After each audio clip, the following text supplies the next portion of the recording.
Sudipta, AV নিউজে আপনাদের সকলকে স্বাগত। প্রথমেই চোখ রাখবো নিউজ হেডলাইন্সে।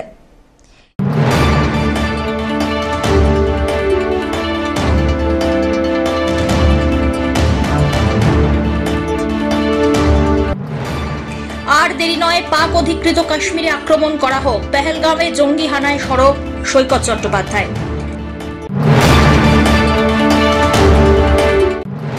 ফের সামনে এলো আইপিএল বেটিং। আইপিএলে বেটিং এর অভিযোগে দুজনকে গ্রেপ্তার করল জলপাইগুড়ি কোতোয়ালি থানার পুলিশ।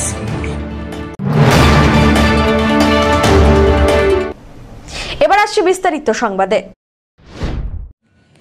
কাশ্মীরের পেহেলগাঁওয়ে পর্যটকদের ওপরে জঙ্গি হানার জের। আর দেরি নয়, পাক অধিকৃত কাশ্মীরে আক্রমণ করতে হবে ভারতের। লাহোরে আক্রমণ করতে হবে বলে হুঙ্কার তুললেন জলপাইগুড়ির তৃণমূল নেতা তথা পুরসভার ভাইস চেয়ারম্যান সৈকত চট্টোপাধ্যায়। শনিবার জলপাইগুড়ির কোতোয়ালি থানার সামনে তৃণমূল কর্মী কাউন্সিলরদের সঙ্গে উপস্থিত হন সৈকত। জঙ্গি হানার প্রতিবাদে মহিলাদের সমবেত শঙ্খধ্বনির পর পাকিস্তানের প্রধানমন্ত্রী শাহবাজ শরীফ এবং সে দেশের সেনা প্রধানের কুশপুত্তলিকা দাহ হয়। স্লোগান তোলা হয়, আর শান্তি আলোচনা নয়, এবার পাকিস্তানকে যোগ্য জবাব দিক ভারত। লাহোর এবং পাক অধিকৃত কাশ্মীরে সামরিক আঘাত হানতে হবে। কাশ্মীরে একাধিক আক্রমণের প্রসঙ্গ তুলে বিজেপি নেতৃত্বাধীন কেন্দ্রীয় সরকারের সমালোচনাও করেন সৈকত। একটাই কথা, 1999 কান্দাহার বিমান হাইজ্যাক, দেশের প্রধানমন্ত্রী অটল বিহারী বাজপেয়ী, বিজেপি। 2016 উরির ঘটনা, 19 জন জওয়ান নিহত, দেশের প্রধানমন্ত্রী নরেন্দ্র মোদী, বিজেপি। পুলওয়ামা, 2016-তে উরি, 2019-এ পুলওয়ামা, প্রধানমন্ত্রী নরেন্দ্র মোদী আবার 22শে এপ্রিল 2025 ঘুরে গেল পহেলগাঁও। 27 জন পর্যটককে মারল কারা? লস্কর ই তৈবা দ্য রেজিস্ট্যান্ট গ্রুপ। তার পৃষ্ঠপোষককে পাকিস্তানের প্রধানমন্ত্রী শাহবাজ শরীফ এবং পাকিস্তানের সেনাপ্রধান আসিম মুনির। কিসের হিন্দু মুসলিম বলা হচ্ছে? এটা হিন্দু মুসলিম না, এটা ইন্ডিয়া ভার্সেস পাকিস্তান। এই ইন্ডিয়া ভার্সেস পাকিস্তানের লড়াই 71-এ ইন্দিরা গান্ধী আমলে পাকিস্তানের সৈন্যরা তাদের কলার খুলে, বেল্ট খুলে, তাদেরকে পায়ে ভারতীয় সৈন্যের সামনে হাঁটু করে বসে বর্ষতা স্বীকার করেছিল। কোন রাজস্থানে মহড়া দিয়ে লাভ নেই। পাক অধিকৃত কাশ্মীরে আক্রমণ করতে হবে, লাহোরে আক্রমণ করতে হবে। আমরা তৃণমূল কংগ্রেস কর্মীরা আজকে পাকিস্তানের প্রধানমন্ত্রী, পাকিস্তানের সেনা প্রধানের আজকে আমরা কুশপুত্তলিকা দাহ করলাম। আমি আপনাকে একটা কথা বলতে এসেছি, এটা হিন্দু মুসলিমের লড়াই নয়। কারণ যেমন বিতান অধিকারীকে যেমন মেরে ফেলা হয়েছে, তেমনই এক হিন্দুদেরকে বাঁচাতে গিয়ে আদিল প্রাণ দিয়েছে। 10 হাত আদিলের মামাতো ভাই কোলে করে 3 বছর 3টা শিশুকে নিয়ে মারা গেছে। কিন্তু যে মুসলমান পাকিস্তানের কথা বলবে, আর যিনি যে পাকিস্তানি জঙ্গিরে, তাদেরকে রেওয়াত করা যাবে না, তাদেরকে চুন চুন করে গুলি করে মারতে হবে। কোনো এখন শান্তির কথা নয়। আর আমাদের দাবি, পাক অধিকৃত কাশ্মীরে নরেন্দ্র মোদী আক্রমণ করুক। আর কেন পুলওয়ামার সময় চেকপোস্ট উঠে যায়, পেহেলগাঁওয়ের সময় চেকপোস্ট উঠে যায়? এটা তো সিকিউরিটি ল্যাপসেস। তার কারণ জম্মু কাশ্মীরের পুলিশ তো ওমর আব্দুল্লাহর কাছে নাই, লেফটেন্যান্ট গভর্নরের কাছে আছে। আর তার মধ্যে বিএসএফ, আর্মি থাকতে এই ঘটনাগুলো ঘটছে কি করে ঘটছে? তাই আজকে বলছি, এর দায় কেন্দ্রীয় সরকারকে নিতে হবে, আর এর ফয়সলা নরেন্দ্র মোদীজিকে নিতে হবে। আক্রমণ করতে হবে পাকিস্তানকে। সব্যসাচী মজুমদারের রিপোর্ট।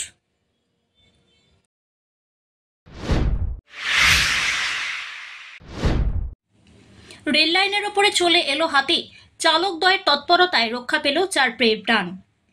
ডুয়ার্সের জঙ্গলের বুক চিরে বেরিয়ে যাওয়া রেল লাইনের উপর দিয়ে যাওয়া হাতিকে জরুরিকালীন ব্রেক কষিয়ে রক্ষা করল বঙ্গাইগাঁও শিলিগুড়ি ডেমু এক্সপ্রেসের চালক সঞ্জয় সরকার এবং সহকারী চালক রকি কুমার। ডুয়ার্সের সেবক গুলমা স্টেশনের মাঝে 22 নম্বর পিলারের কাছে ঘটনাটি ঘটেছে শুক্রবার সন্ধ্যা 7:35 নাগাদ। একটি বন্য হাতি এবং একটি শাবক রেল লাইন পারাপার করছিল। সেই ঘটনা হেডলাইটের আলোয় দেখতে পান চালকদ্বয়। তখনই আপৎকালীন ব্রেক কষেন। ওই কারণে ট্রেনটি কিছুক্ষণ ওখানেই দাঁড়িয়ে পড়ে। এরপরেই হাতিটি রেল লাইনের পার করে জঙ্গলের পথ ধরলে ফের ট্রেনটি গন্তব্যের দিকে রওনা দেয়। এদিকে কোনো রকম দুর্ঘটনা না ঘটায় খুশি পরিবেশ প্রেমীরা। ডুয়ার্সের একাধিক জঙ্গলের বুক চিরে বেরিয়ে গিয়েছে রেল লাইন আর রাস্তা। মাঝে মধ্যে সে রাস্তা এবং রেল লাইনের ওপর বন্যপ্রাণী চলে আসে। এমনকি এর আগেও একাধিকবার দুর্ঘটনা ঘটেছে।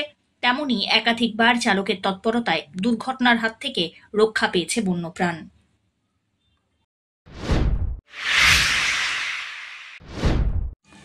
জলপাইগুড়ির যমুনা নদী থেকে বালি চুরি করতে গিয়ে কোতোয়ালি থানার পুলিশের জালে দুই বালি মাফিয়া। বেআইনি বালি উত্তোলন বন্ধ করতে জলপাইগুড়ির বিভিন্ন নদী এলাকায় অভিযান চালাচ্ছে পুলিশ। যমুনা নদী থেকে ট্রাক্টরে ভরে বালি নিয়ে পালানোর পথে রাজু রায় এবং বিশ্বজিৎ রায় নামে দুই বালি মাফিয়াকে গ্রেপ্তার করল পুলিশ। ধৃতদের বিরুদ্ধে এর আগেও বেআইনি বালি কারবারের অভিযোগ ছিল। ধৃতদের এদিন জলপাইগুড়ি আদালতে হাজির করা হয়। পিনাকি শীলের রিপোর্ট, এভি নিউজ।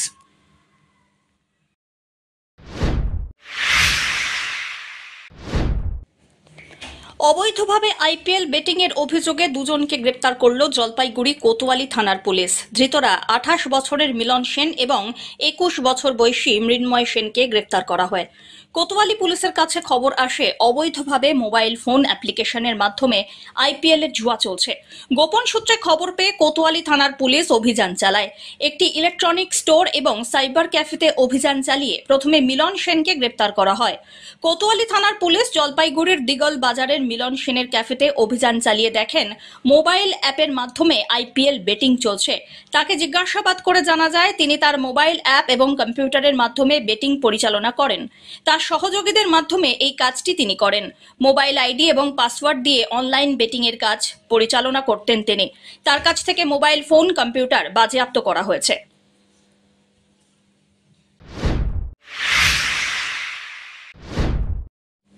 দুর্ঘটনার কবলে এক সাইকেল আরোহী। শনিবার ঘটনাটি ঘটে রাজগঞ্জের করতোয়া এলাকায়। আহত ব্যক্তির নাম জানা যায়নি। স্থানীয় সূত্রে খবর, সাইকেল চালিয়ে করতোয়া এলাকায় ব্যক্তি রাস্তা পার করছিলেন।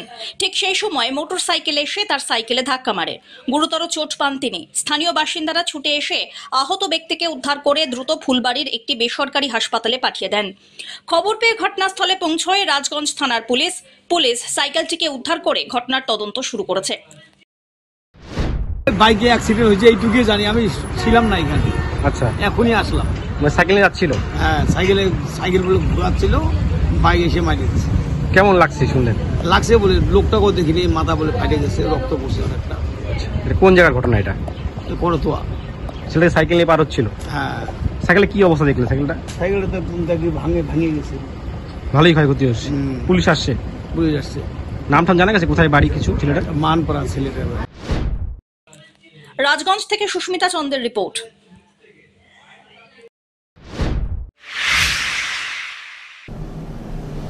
নিয়ে নিচ্ছে ছোট্ট একটি বিরতি। ফিরে আসছি বিরতির পর, সঙ্গে থাকুন। বার্লিয়া হুন্ডাই নিয়ে এলো নতুন গাড়ি ক্রয়ের উপর আকর্ষণীয় ছাড়। Starting price NIOS 5,93,300, এক্সটিআর 6,20,700, i20 7,58,800, ভেডু 7,69,100। সঙ্গে পেয়ে যাবেন যে কোনো গাড়ির এক্সচেঞ্জের সুবিধে। সাথে থাকছে ইজি স্পটস ফাইন্যান্সের ব্যবস্থাও। এখানে পাবেন সেলস অ্যান্ড সার্ভিস ও স্পেয়ার পার্টস ক্রয়ের সুবিধাও। তাই দেরি না করে আজই যোগাযোগ করুন বার্লিয়া হুন্ডাই, পাহাড়পুর মোড়, জলপাইগুড়ি। ফোন করুন 8653300577 নম্বরে। এখন বিশেষজ্ঞ চিকিৎসকেরা নিয়মিত বসছেন লাইফলাইন উকিলপাড়া, জলপাইগুড়িতে।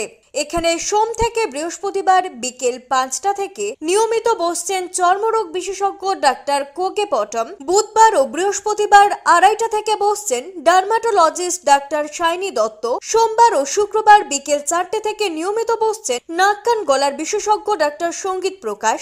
মঙ্গলবার ও শনিবার দুপুর 12টা থেকে বসছেন অর্থোপেডিক ডাক্তার অভিষেক মল্লিক। বিস্তারিত জানতে আজই যোগাযোগ করুন লাইফলাইন উকিলপাড়া, জলপাইগুড়ি। ফোন করুন 7585820375 এই নম্বরে।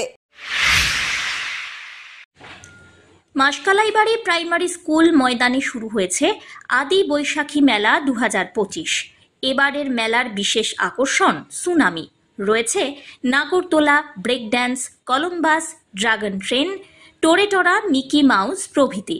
থাকছে বিভিন্ন জেলার ক্ষুদ্র ও হস্তশিল্পের বিপুল সামগ্রী। রয়েছে বস্ত্র ও চর্মশিল্পের বিপুল সম্ভার। সাথে রয়েছে ফুড স্টল। সপরিবারে আসুন ও মেলার আনন্দ উপভোগ করুন।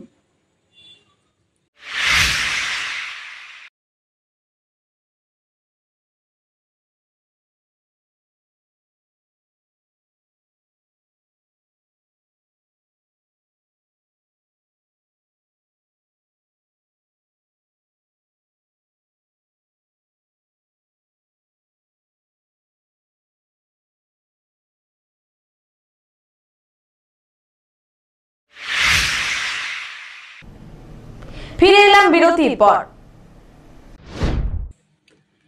বিনামূল্যে চক্ষু পরীক্ষা শিবির অনুষ্ঠিত হলো 24 নম্বর ওয়ার্ড কমিটির উদ্যোগে। শনিবার শিবিরটি অনুষ্ঠিত হয় বিবেকানন্দ পাড়া সংঘমিত্রা ক্লাবে। বিশিষ্ট চিকিৎসকরা এদিনের শিবিরে উপস্থিত থেকে শিবিরটি পরিচালনা করলেন।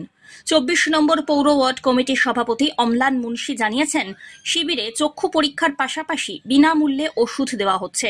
এছাড়াও এদিনের শিবির থেকে যে সমস্ত রোগীদের ছানি অপারেশনের প্রয়োজন রয়েছে তাদেরকেও বিনামূল্যে ছানি অপারেশন করা হবে উদ্যোক্তাদের পক্ষ থেকে। এদিনের শিবিরে ওয়ার্ডের বাসিন্দাদের পাশাপাশি অন্যান্য এলাকার সাধারণ মানুষ উপস্থিত থেকে চক্ষু পরীক্ষা করান। শিবিরে অর্গানাইজেশনের সকল সদস্যরা উপস্থিত ছিলেন বলে জানা গিয়েছে।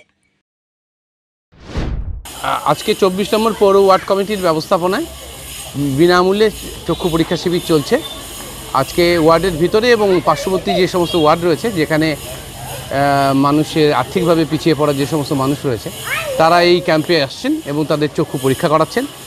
এবং তার পরবর্তী যে চিকিৎসার প্রয়োজন, প্রথমে এখানে পরীক্ষা হবে এবং পরীক্ষার পরে যে সমস্ত চিকিৎসার প্রয়োজন সেগুলোকে ফলো আপ করা হবে এবং তাদের চিকিৎসা সম্পূর্ণ করা হবে এই ক্যাম্পের মাধ্যমে।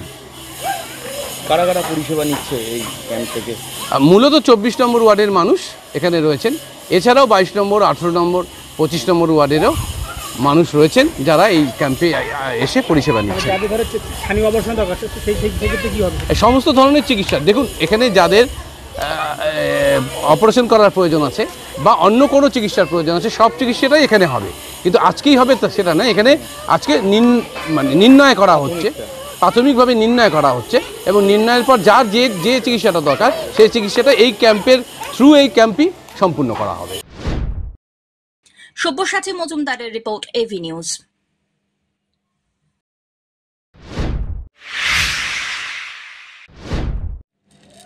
জাঁকজমকভাবে তিস্তা বুড়ির পুজো অনুষ্ঠিত হয়ে গেল।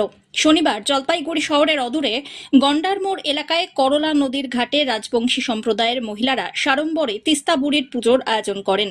এলাকার মহিলারা ধাপে ধাপে এদিন নদীর ঘাটে উপস্থিত হন, পুজোর আয়োজন সারেন। সংসারে সুখ সমৃদ্ধি লাভ, সকলের সুস্থতা কামনার উদ্দেশ্যে এই পুজোর আয়োজন বলে জানিয়েছেন উপস্থিত অনেকে।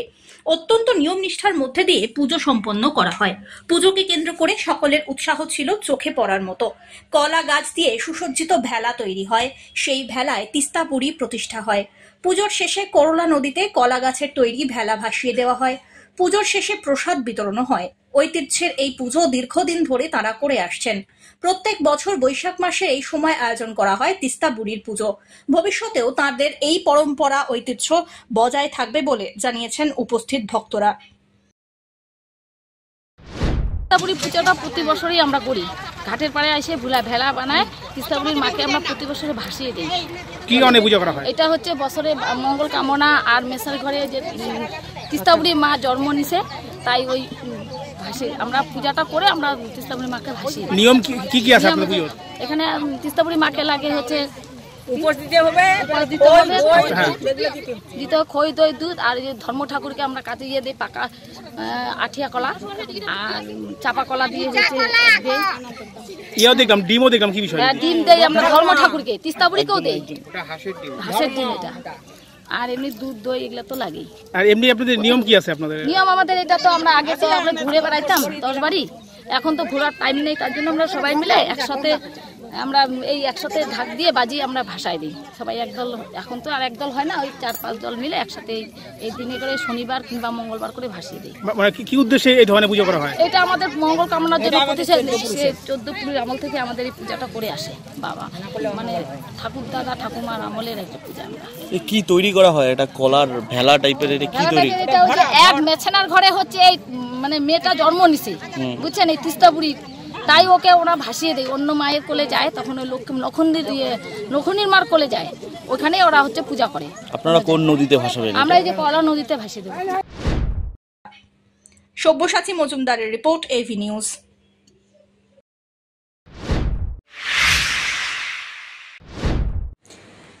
জলপাইগুড়ি জেলা ক্রীড়া সংস্থা পরিচালিত মহিলা ফুটবল লীগ শুরু হয়েছে জলপাইগুড়ি শহরের মিলন সংঘের মাঠে। এই খেলা সমাপ্তি হলো 26শে এপ্রিল অর্থাৎ শনিবার। টান টান উত্তেজনার মধ্যে দিয়ে খেলা সমাপ্তি হয়। সমাপ্তির দিনে মিলন সংঘ বনাম Ghughudanga sporting and cultural coaching centre সমাপ্তির দিনে মিলন সংঘ বনাম Ghughudanga sporting and cultural coaching সেন্টারের খেলা হয়। এই কদিনে মহিলা ফুটবল লিগে সর্বমোট 32টি গোল হয়। জলপাইগুড়ির জেলা ক্রীড়া সংস্থার ফুটবলের চেয়ারম্যান তাপস কুমার দত্ত জানিয়েছেন, এই লিগে যতগুলি গোল হয়েছে ততগুলি চারা গাছ লাগানো হবে শহরের বিভিন্ন স্থানে। শেষ দিনে জেলা ক্রীড়া সংস্থা পরিচালিত মহিলা ফুটবল লিগে 32টি গোল হয়েছে, তাই 32টি গাছ শহরের বিভিন্ন জায়গায় লাগানো হবে। মিলন সংঘ 0 গোল করে এবং Ghughudanga sporting and cultural centre 3টি গোল করে। মিলন সংঘ 0 গোল করে এবং ঘুঘুডাঙ্গা স্পোর্টিং 3টি গোল করে। Ghughudanga sporting and cultural coaching সেন্টারের হয় 3টি গোল করেন অনিতা রায়। অপরদিকে মিলন সংঘ গোল শূন্য থাকলো। Player of the match Ghughudanga sporting এর অনিতা। টান টান উত্তেজনার মধ্যে দিয়ে শেষ হলো খেলা।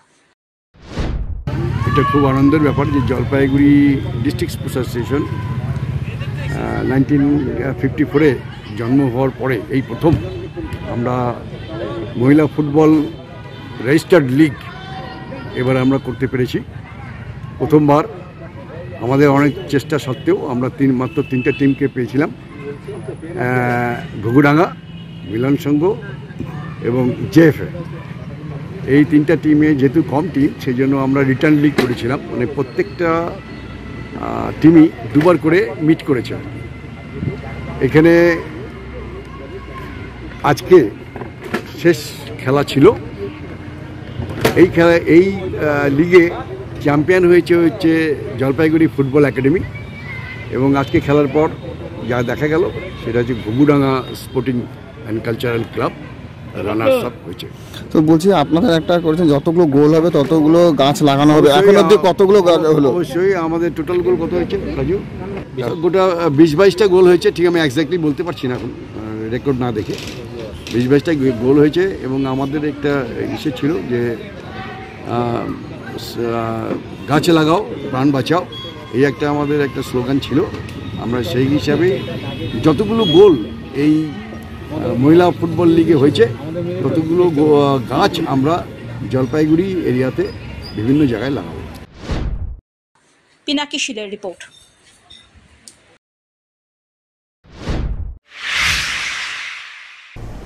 শেষ করবার আগে নিউজ হেডলাইন্স আরো একবার।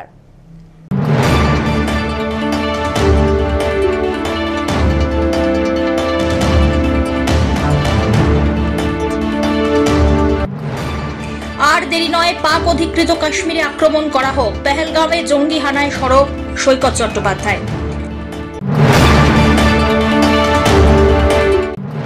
ফের সামনে এলো আইপিএল বেটিং। আইপিএলে বেটিং এর অভিযোগে 2জনকে গ্রেপ্তার করলো জলপাইগুড়ি কোতোয়ালি থানার পুলিশ।